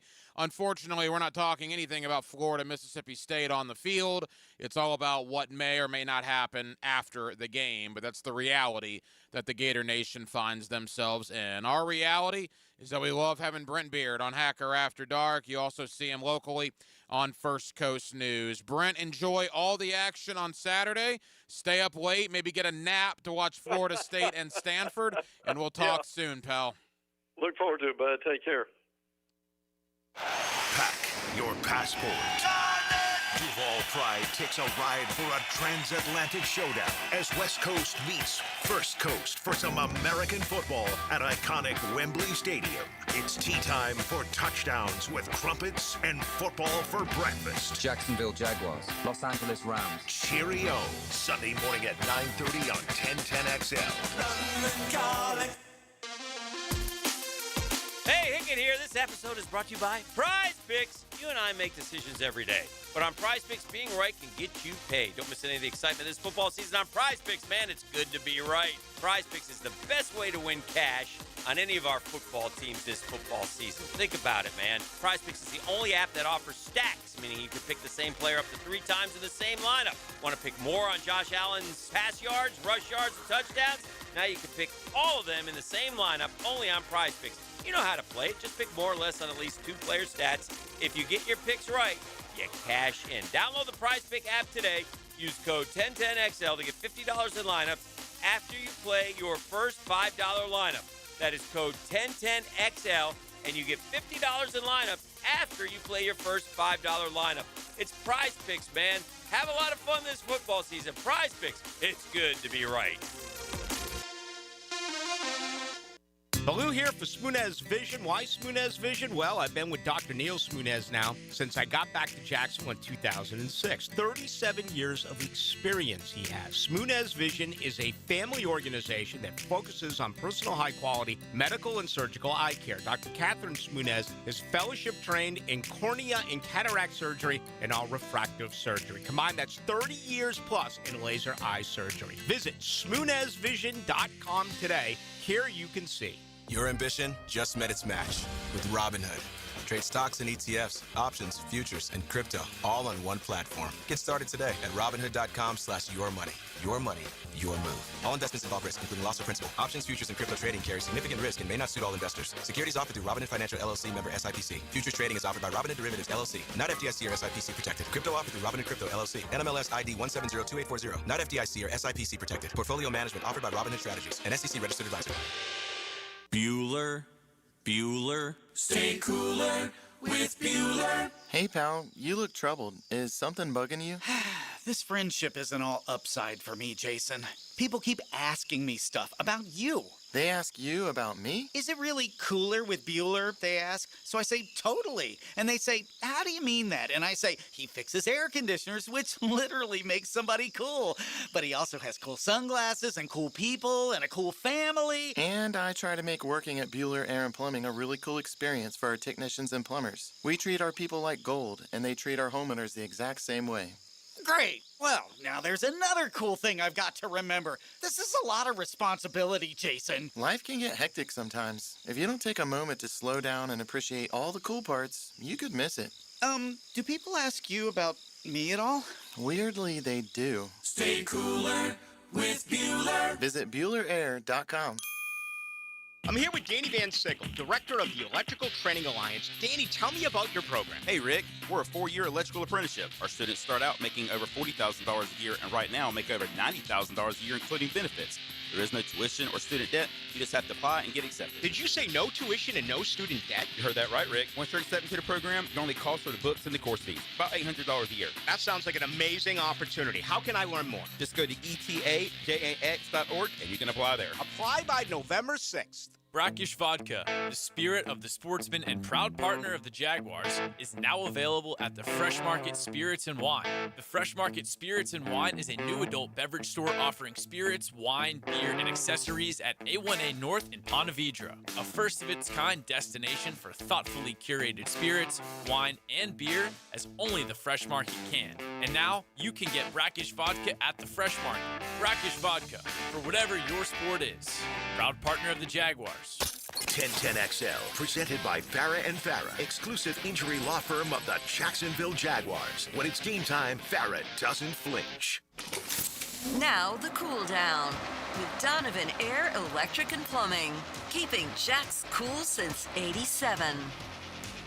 Back here on 1010XL and 92.5 FM in the city of Jacksonville, we are glad you are with us. The Friday night lights will be shining bright all over Northeast Florida. Another big night of high school football is on the horizon. The headliner, Ed White Oakleaf, also Creekside and Rains, two pretty good football games. Countless others as well. Let's talk about all of it with Marty Lee, longtime head football coach here in Northeast Florida. He's still the athletic director over at First Coast High School, and Coach Lee is always kind enough to join us here on Hacker After Dark. Coach, how we doing, bud?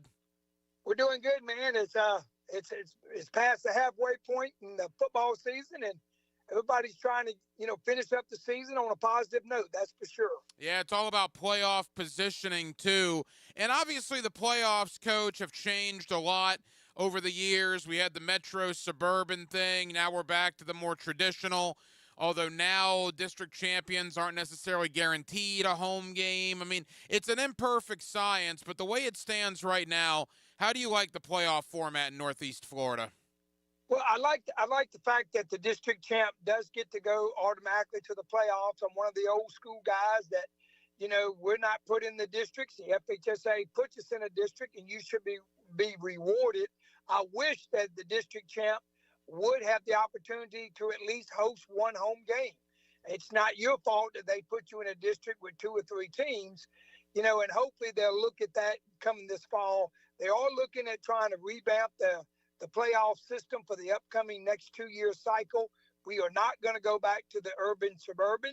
We know that.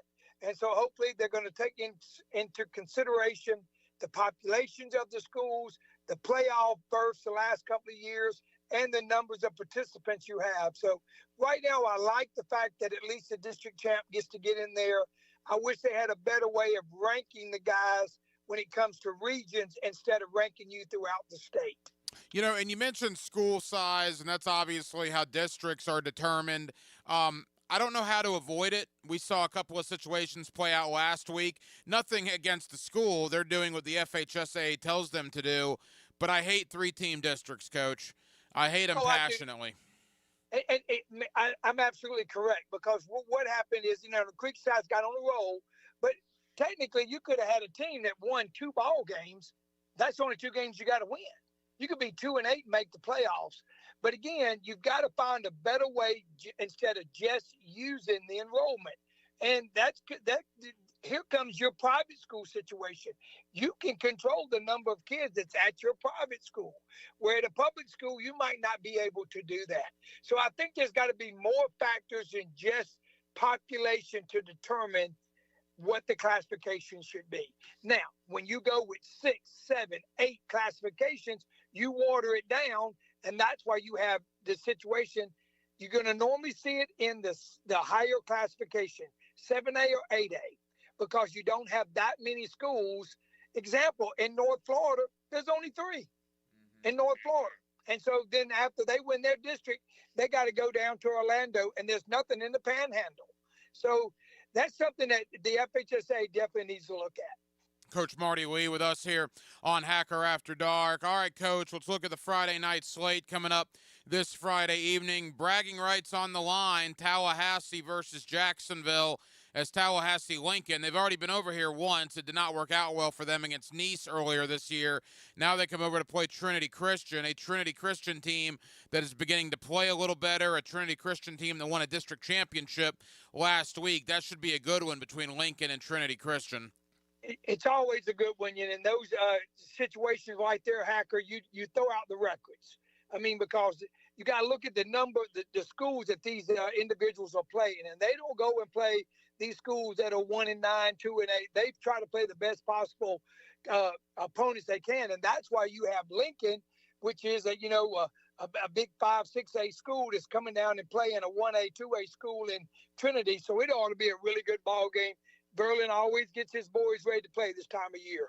Creekside and Rains in the graveyard, Coach. We always talk about the graveyard. Now, under normal circumstances, I don't know how much home field advantage means, but I do think it means something in the high school ranks here at Rains High School. There's a special atmosphere to go into. There's no doubt about it. I mean, everybody talks about the graveyard and what you have to do to go there. You have to be prepared. And Sean is an outstanding coach. He might be one of the better coaches in North Florida. He will have that team ready to play. A lot of people would have folded when they were in the situation that Sean was in early in the year. But it just goes to show you what type of program he has. Now, again, give Maz credit. Maz has gone ahead and tried to up his schedule the best he possibly could, because he knows he's not leaving the North Florida area until the Final Four. And when he does, he's going to play some opponents down there from South Florida. So this ought to be a really good football game. It's going to be good for Creekside to go into that environment and match up Witch against Maz. It's going to be a really good football game. There was certainly a time when Bartram Trail St. Augustine was going to be a contender for Game of the Year. St. Augustine has held up their end. It's been a little bit of a tougher year for Bartram Trail. I know they've had some I won't call it turmoil, but they've had some off-the-field issues involving their coaching staff and some suspensions and whatnot. But what do you make of Bartram Trail and St. Augustine on Friday night? Well, again, that's a game that's been being played for over 20 years. And what was it, just a couple of years ago that Bartram finally beat St. Augustine. So that's a game you throw the records out. You throw what's happening right now, with the coaches. And these kids are ready to play because it's bragging rights. Because when you see each other, you can say, hey, man, you did X, Y, Z, but we beat you that year. And so I remember years ago when Valdosta and Lowndes County used to play, Valdosta said, if we couldn't beat Lowndes, the state championship don't mean anything. So that game Friday night is going to be a big ball game. And again, you've got a great coach down there in Braddock. He's got this team ready to play. And again, in 2 weeks, he plays Mandarin High School. So again, he's trying to get the best possible schedule he can to try to make a run in the playoffs. I think it's going to be a great game. And let me be perfectly clear before we talk about this, and as we're wrapping up with Coach Marty Lee, to be perfectly clear, all the information on this has not come out. There's still a lot of things to sort out here. And this is not just a Northeast Florida problem. This is a problem really all over the state and really all over the country when it comes to high school football in particular. Coach, recruiting or contacting players, the transfer portal, if you will, of high school football, it's out of control. It's wild, and some people get caught up in contacting and having dialogue with other people, and issues arise from that with the FHSAA, and it's really becoming a big problem all over the state. Oh, there is no doubt about it. It's kind of the old saying going, and people talk about Florida, it's the Wild Wild West now. I mean, these kids, with the NIL deals, and there's kids who've been at 3 and 4 different high schools. They're calling the coach, and the rule by the FHSA is very simple. You're not supposed to have any contact with a young man or a young woman until they are enrolled in your school. And Hacker, we know that's not happening. And what's happening is some of these coaches are pushing this envelope to the very end. And when you talk to these players and you tell them what you're doing, even if you're not intentionally trying to recruit them, it's against the bylaws to do that. And I tell young coaches all the time, guys, again, you got to run a clean program. You got to do what you need to do, follow the rules. When those guys enroll in your school, they enroll, but we know that's not happening. And the Hacker, a lot of people think it's just the coaches. It can be any contact. It can be a player. It can be the janitor. It could be the administrator at school. It's something that is definitely got to be approached right now, and I don't know how we handle it unless we do something where those coaches, and they do face a severe penalty now, up to a 6-game suspension, a $5,000 fine. But we also need to have something that's done to the athlete himself, because a lot of these kids are shopping themselves around, and it's something that's become a major problem in the state of Florida. Final moments with Marty Lee. Coach, as we wrap up, 2 more games to talk about quickly. The game of the night appears to be Ed White Oakleaf. That should be a really good one. Really good football game. 2 physical football teams. Guys that know how to put points on the board. Both those coaches are great disciplinarians. They do a great job in the weight room. This is a great game for both of these teams because, again, these 2 teams are going to make the state playoffs. Now, we don't know. I think Ed White should win their district. It's going to be a toss-up whether Oakley beats Mandarin for the district championship. That's what it's going to come down to next week. But you got to applaud both of these coaches for going on this week when they could have played somebody else. They're trying to get themselves ready for the playoffs. That's a good game to go watch right there for sure. Yeah, and you mentioned it. Both of these teams are going to be in district title games next Friday, and they're playing each other this Friday to get ready for those huge matchups. And finally, give First Coast some love. You guys will be on 1010XL and 92.5 FM on Friday, tomorrow night, as you guys take on Bishop Kenny. Yeah, we're excited about it. A couple of years ago, I scheduled those games with Bishop Kenny. He does such a great job over there and such a great atmosphere. Boy, you go on that field and look at the St. Johns River and look at the Jaguar Stadium. What a great place to play football. And I think Jarvis is going to have those guys ready to play. It's a tough test. Again, we did this to try to get ourselves prepared for it. he's got a chance to maybe get into the FHSA playoffs. But if not, a lot of people are looking at that FIT at the Florida Invitational. And so these all games starting to matter now, because not only can you make the state playoffs, you can now go to the Florida Invitation. Marty Lee, longtime head football coach at First Coast. He's still the athletic director over at First Coast High School, and you will hear First Coast and Bishop Kenny right here on our airwaves, 1010XL and 92.5 FM tomorrow evening under the Friday Night Lights. Coach, thank you as always. Enjoy all the ball games this week, and we'll touch base next week, pal. I appreciate you. Look forward to hearing you Friday night. And thank you to Marty Lee, the athletic director over at First Coast High School, for joining us tonight here on Hacker After Dark to preview Friday Night Lights. Should be a big night of high school football tomorrow. Of course, you can catch me on both the social media platforms of 1010XL and Channel 4 tomorrow night beginning at 7 o'clock alongside Justin Barney. And then I'll be right back here on 1010XL as Hacker After Dark turns into the Friday Night Lights postgame. Dylan Denmark and I will be up right after the conclusion of First Coast and Bishop Kenny, victorious head coaches all over Northeast Florida as we enter week number 9. Wow, week 9 of the high school football season. So certainly thank you to Marty Lee. Talked a lot about that, but as you can imagine, it was a lot of college football and a lot of National Football League action as the Jaguars and the Rams Sunday, Wembley Stadium over in London, 9:30. You'll hear it right here on 1010XL. I told you guys all week, I'm going Rams, and I hope I'm wrong. I was just really taken aback at how badly the Jaguars were beaten on the line of scrimmage last week. I don't think that bodes well when you're playing Jared Verse and Braden Fisk and that young Rams defensive line. Again, hope I'm wrong, but give me the Rams over the Jaguars.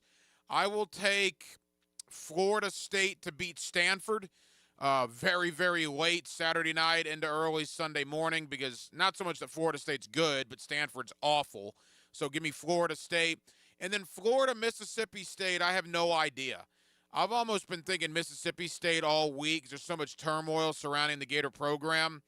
So, yeah, give me Mississippi State, and I think Sunday will probably be the end of the Billy Napier era in Gainesville.